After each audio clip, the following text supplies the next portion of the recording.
Assalamualaikum warahmatullahi wabarakatuh. Pada kesempatan kali ini kami akan membahas topik penting mengenai dalam ekonomi Islam, yaitu sejarah pemikiran ekonomi pada masa Rasulullah dan Khulafaur Rasyidin. Nah, di sebelah saya ada satu narasumber yaitu yang akan membahas mengenai topik pemikiran ekonomi pada masa Rasulullah dan apakah sistem ekonomi itu bisa diterapkan di era sekarang.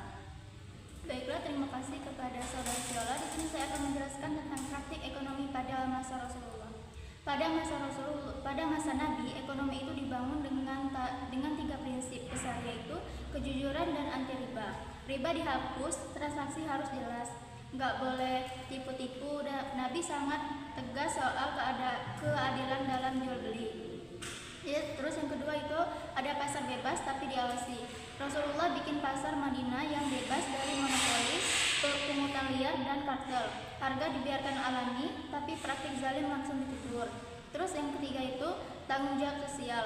Ada zakat, infak, sedekah, dan larangan menimbun barang. Jadi pasar sehat tetap ada kepedulian sosial.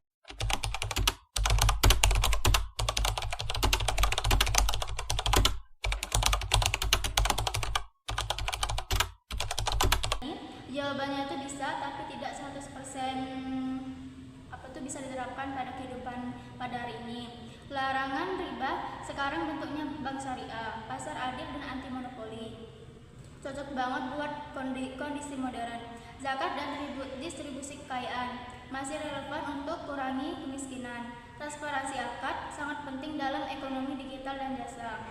Yang tidak bisa diterapkan secara literal. Bentuk negara dan struktur ekonomi dulu beda. Sistem mata uang dulu di dirham, sekarang pakai keuangan global.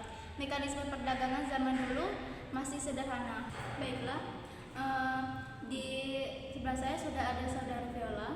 Di sini saya akan menanyakan tentang lanjutan dari materi kita pada hari ini, itu bagaimana ekonomi pada masa Khulafaur Rasyidin dan kebijakan ekonomi siapa yang paling berpengaruh dari 4 Khulafaur Rasyidin dan mengapa?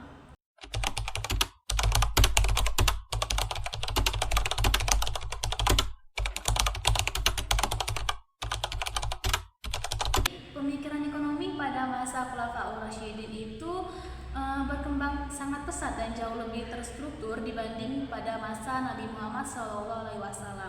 Nah, keempat khalifah ini menetapkan kebijakan ekonomi yang sangat melengkapi, namun tetap berpegang pada prinsip syariah dan keadilan. Nah, yang pertama itu ada Abu Bakar As-Siddiq, itu menegakkan zakat secara tegas dan mengelola Baitul Mal dengan cepat untuk pemerataan. Beliau ini mempertahankan sistem ekonomi pada masa Nabi tanpa banyak perubahan, jadi hanya melanjutkan saja. Nah, yang kedua pada masa Umar bin Khattab, nah kebijakan ekonomi itu mengalami perkembangan besar.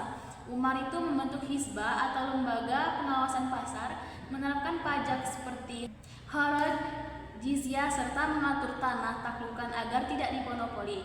Umar juga membuat standar mata uang dan membentuk administrasi keuangan negara, itu Diwan.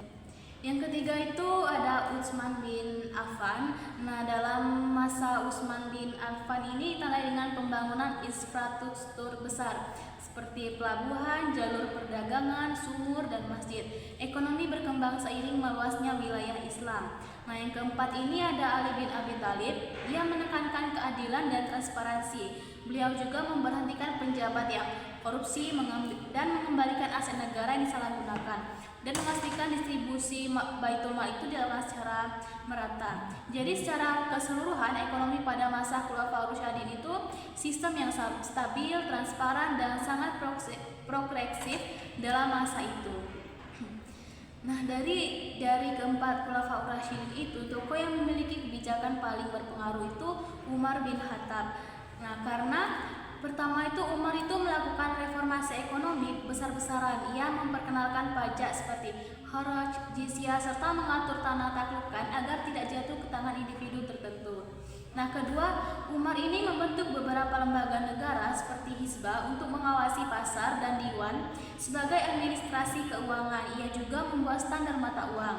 Nah, yang ketiga ini Umar melakukan pengawasan kekayaan pejabat. Beliau adalah pelopor audit anti korupsi, kekayaan yang tidak wajar dikembalikan ke Baitul Mal. Nah, setelah itu Umar juga sangat memperhatikan distribusi kekayaan.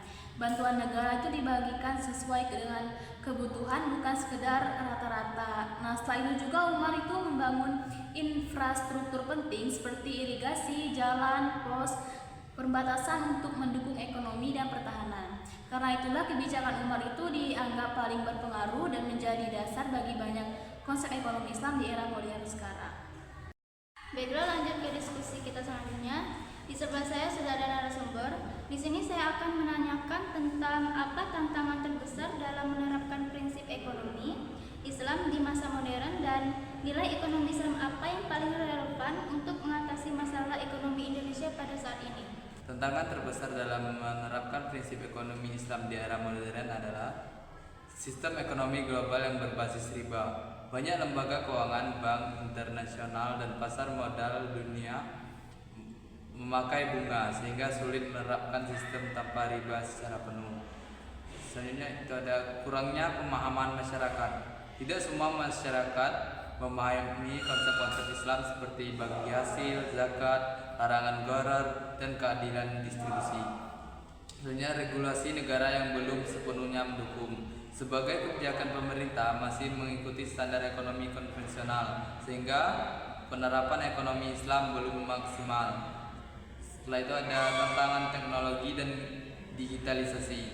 Fintech, e-commerce, dan transaksi digital membutuhkan aturan syariah yang lebih detail agar tidak terjadi riba, gharar, atau praktik curang. Minimnya SDM ahli ekonomi syariah, masih kurang pakar dan praktis yang benar-benar mendalami ekonomi Islam secara teori dan praktik. Jadi nilai paling relevan untuk mengatasi masalah ekonomi Indonesia saat ini adalah keadilan dalam distribusi kekayaan melalui zakat, infak, sedekah, dan wakaf. Kesenjangan sosial dan dapat dikurangi. Ini penting karena Indonesia masih memiliki tingkat kemiskinan dan ketimpangan pendapatan yang cukup tinggi. Yang kedua itu adalah larang riba. Dengan memperkuat lembaga keuangan berbasis syariah, masyarakat bisa terhindar dari terjerat bunga tinggi seperti pinjol. Yang ketiga itu ada transparansi dan amanah. Prinsip ini sangat penting untuk mengurangi korupsi, salah satunya terbesar di Indonesia. Yang keempat ada tanggung jawab sosial dan tolong menolong. Konsep ta'awun mendorong ekonomi dalam eksklusif dan berpihak pada masyarakat kecil seperti UMKM, petani, dan nelayan. Demikian hasil dari diskusi kami yang dapat kami sampaikan. Kami akhiri cukup sampai sini. Wassalamualaikum warahmatullahi wabarakatuh.